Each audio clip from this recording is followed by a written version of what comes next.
सूरत जैसिया। बिस्मिल्लाहिर्रहमानिर्रहीम। तारुफ। ये सूरत मक्की सूरत है। इसमें 27 आयात हैं और 4 रुकुआत हैं। तारुफ। इस सूरत में बुनियादी तौर पर 3 बातों पर जोर दिया गया है। एक ये कि इस कायनात में हर तरफ अल्लाह की कुदरत कामिला और हिकमत बालगा की इतनी निशानियाँ फैली हुई हैं, एक इंसान अगर माकूलियत के साथ उन पर गौर करे तो इस नतीजे पर पहुँचे बगैर नहीं रह सकता कि इस कायनात के खालिक को अपनी खुदाई के इंतज़ाम में किसी शरीक की कोई ज़रूरत नहीं है, लिहाजा उसके साथ किसी को शरीक ठहरा कर उसकी इबादत करना सरासर बेबुनियाद है। दूसरे, हजूर नबी करीम सल्लल्लाहु अलैहि वसल्लम को बताया गया है कि आपको शरीयत के कुछ अहकाम ऐसे दिए गए हैं जो पिछली उम्मतों को दिए हुए अहकामात से किसी कदर मुख्तलिफ हैं। चूँकि ये सारे अहकाम अल्लाह की तरफ से हैं, इसलिए इस पर किसी को ताजुब नहीं होना चाहिए। तीसरे, इस सूरत में क़यामत के हौलनाक मनाजिर का नक्शा खींचा गया है। इसी सिलसिले में आयत नंबर 28 में फरमाया गया है कि क़यामत के दिन लोग इतने खौफज़दा होंगे कि डर के मारे घुटनों के बल बैठ जाएंगे। जासिया अरबी ज़बान में उन लोगों को कहते हैं जो घुटनों के बल बैठे हों। इसी लफ्ज़ से सूरत का नाम सूरत जासिया रखा गया है। आइए अब इसका तर्जुमा पढ़ते हैं। बिस्मिल्लाहिर्रहमानिर्रहीम। हामीम। ये किताब अल्लाह की तरफ से उतारी जा रही है जो बड़ा साहिब इक़्तिदार, बड़ा साहिब हिकमत है। हकीकत ये है कि आसमानों और ज़मीन में मानने वालों के लिए बहुत सी निशानियाँ हैं और ख़ुद तुम्हारी पैदाइश में और उन जानवरों में जो उसने ज़मीन में फैला रखे हैं, उन लोगों के लिए बड़ी निशानियाँ हैं जो यकीन करे। नीज़ रात और दिन के आने जाने में, और अल्लाह ने आसमान से रिज़्क़ का जो ज़रिया उतारा, फिर उसने ज़मीन को उसके मुर्दा हो जाने के बाद नई ज़िंदगी दी।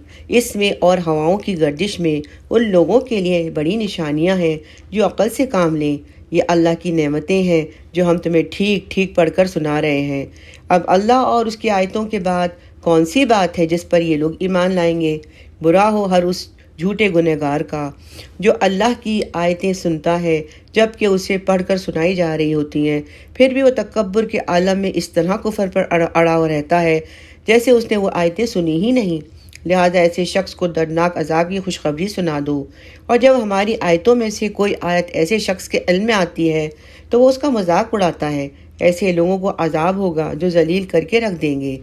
उनके आगे जहन्नम है और जो कुछ उन्होंने कमाया है ना उनके काम कुछ आएगा ना वो काम आएंगे जिनको उन्होंने अल्लाह की बजाय अपना रखवाला बना रखा है, और उनके हिस्से में एक ज़बरदस्त अजाब आएगा। ये कुरान सरापा हिदायत है, और जिन लोगों ने अपने परवरदिगार की आयतों का इनकार किया उनके लिए बला का दर्दनाक अजाब है। अल्लाह वो है जिसने समुंदर को तुम्हारे काम में लगाया ताकि उसके हुक्म से उसमें किश्तियाँ चलें, ताकि तुम उसका फ़ज़ल तलाश करो, ताकि तुम शुक्र अदा करो। अल्हम्दुलिल्लाह। और आसमान और ज़मीन में जो कुछ है उस सब को उसने अपनी तरफ से तुम्हारे काम में लगा रखा है। यकीनन इसमें उन लोगों के लिए बड़ी निशानियां हैं जो गौर व फिक्र से काम लें। ए पैगम्बर सल्लल्लाहु अलैहि वसल्लम, जो लोग ईमान ले आए हैं उनसे कहो कि जो लोग अल्लाह के दिनों का अंदेशा नहीं रखते उनसे दरगुजर करें ताकि अल्लाह लोगों को उनके कामों का बदला दे जो वो किया करते थे। जो शख्स भी नेक काम करता है वो अपने फ़ायदे के लिए करता है, जो बुरा काम करता है वो अपने ही नुकसान के लिए करता है। फिर तुम सबको अपने परवरदिगार के पास वापस ले जाया जाएगा। और हमने बनी इसराइल को किताब और हुकूमत और नबूवत अता की थी, और उन्हें पाकीज़ा चीज़ों का रिस्क दिया था, और उन्हें दुनिया जहान के लोगों पर फ़ौक़ियत बख्शी थी, और उन्हें खुले खुले अहकामात दिए थे। इसके बाद उनमें जो इख्तिलाफ़ पैदा हुआ वो उनके पास इल्म आ जाने के बाद भी हुआ, सिर्फ इसलिए कि उनको एक दूसरे से ज़िद हो गई थी। यकीनन तुम्हारा परवरदिगार उनके दरमियान क़यामत के दिन उन बातों का फ़ैसला करेगा जिनमें वो इख्तिलाफ़ किया करते थे। फिर ए पैगम्बर सल्लल्लाहु अलैहि वसल्लम, हमने तुम्हें दीन की एक ख़ास शरीयत पर रखा, लिहाजा तुम उसकी पैरवी करो और उन लोगों की ख्वाहिशात के पीछे ना चलना जो हकीकत का इल्म नहीं रखते और अल्लाह के मुकाबले में तुम्हारा ज़रा भी काम नहीं आ सकते। और हकीकत यह है कि जालिम लोग एक दूसरे के दोस्त हैं और अल्लाह मुत्तकी लोगों का दोस्त है। सुभान अल्लाह। वल्लाहु वलियुल मुत्तकीन। ये कुरान तमाम लोगों के लिए बसीरतों का मजमुआ है اور جو لوگ یقین کریں ان کے لیے منزل تک پہنچنے کا ذریعہ اور سراپا رحمت ہے۔ جن لوگوں نے برے برے کام کا ارتکاب کیا، کیا وہی سمجھے ہوئے ہیں کہ انہیں ہم ان لوگوں کے برابر کر دیں گے جو ایمان لائے ہیں اور جنہوں نے نیک عمل کیے ہیں، جس کے نتیجے میں ان کا جینا اور مرنا ایک ہی جیسا ہو جائے گا۔ کتنی بری بات ہے جو یہ طے کیے ہوئے ہیں۔ اللہ نے سارے آسمانوں اور زمین کو برحق مقصد کے لیے پیدا کیا ہے، اور اس لیے کیا ہے کہ ہر شخص کو اس کے کیے ہوئے کاموں کا بدلہ دیا جائے گا، اور دیتے وقت ان پر کوئی ظلم نہ کیا جائے گا۔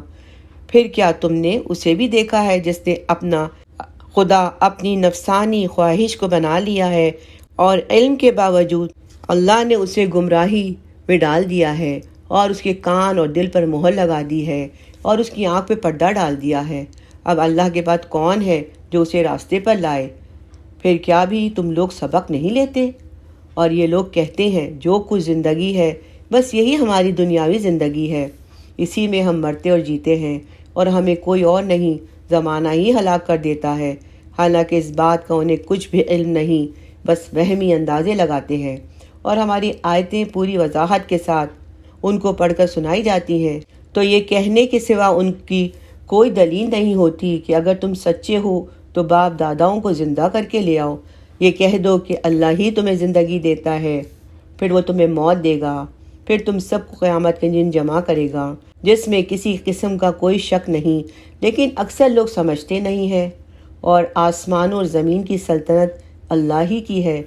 جس دن قیامت آ کھڑی ہوگی اس دن جو لوگ باطل پر ہیں وہ سخت نقصان اٹھائیں گے۔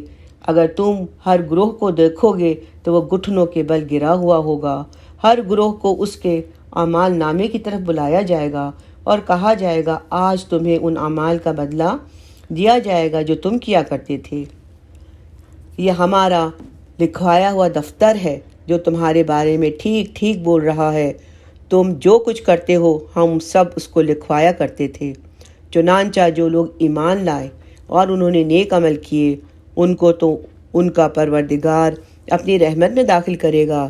یہی کھلی ہوئی کامیابی ہے۔ رہے وہ لوگ جنہوں نے کفر اپنا لیا تھا، ان سے کہا جائے گا کہ بھلا کیا تمہارے سامنے میری آیتیں نہیں پڑھی جاتی تھیں؟ پھر بھی تم نے تکبر سے کام لیا اور مجرم بنے رہے۔ اور جب تم سے کہا جاتا تھا کہ اللہ کا وعدہ سچا ہے اور قیامت وہ حقیقت ہے جس میں کوئی بھی شک نہیں، تو تم یہ کہتے تھے کہ ہم نہیں جانتے کہ قیامت کیا ہوتی ہے۔ اس کے بارے میں ہم جو کچھ خیال کرتے ہیں بس ایک گمان سا ہوتا ہے اور ہمیں یقین بالکل نہیں۔ اور اس موقع پر انہوں نے جو اعمال کیے تھے ان کی برائیاں کھل کر ان کے سامنے آ جائیں گی، اور جس چیز کا وہ مذاق اڑایا کرتے تھے وہی ان کو آ گھیرے گی، اور ان سے کہا جائے گا کہ آج ہم تمہیں اسی طرح بھلا دیں گے جیسے تم نے یہ بات بھلا ڈالی تھی کہ تمہیں اپنے اس دن کا سامنا کرنا ہوگا، اور تمہارا ٹھکانہ آگ ہے، اور تمہیں کسی قسم کی مدد میسر نہیں آئے گی۔ یہ سب اس لیے کہ تم نے اللہ کی آیتوں کا مذاق بنایا اور دنیاوی زندگی نے تمہیں دھوکے میں ڈال دیا۔ چنانچہ آج ایسے لوگوں کو نہ وہاں سے نکالا جائے گا نہ ان کی معافی مانگنے کو کہا جائے گا۔ غرض تعریف تمام تر اللہ کی ہے جو سارے آسمانوں کا مالک ہے اور زمین کا بھی مالک اور تمام جہانوں کا مالک۔ فَلِلَّهِ الْحَمْدُ رَبِّ السَّمَاوَاتِ وَرَبِّ الْأَرْضِ رَبِّ الْعَالَمِينَ۔ اور تمام تر بڑائی اسی کو حاصل ہے، آسمانوں میں بھی اور زمین میں بھی، اور وہی ہے جس کا اقتدار بھی کامل اور حکمت بھی کامل۔ وَلَهُ الْكِبْرِيَاءُ فِي السَّمَاوَاتِ وَالْأَرْضِ وَهُوَ الْعَزِيزُ الْحَكِيمُ۔ آمین یا رب العالمین۔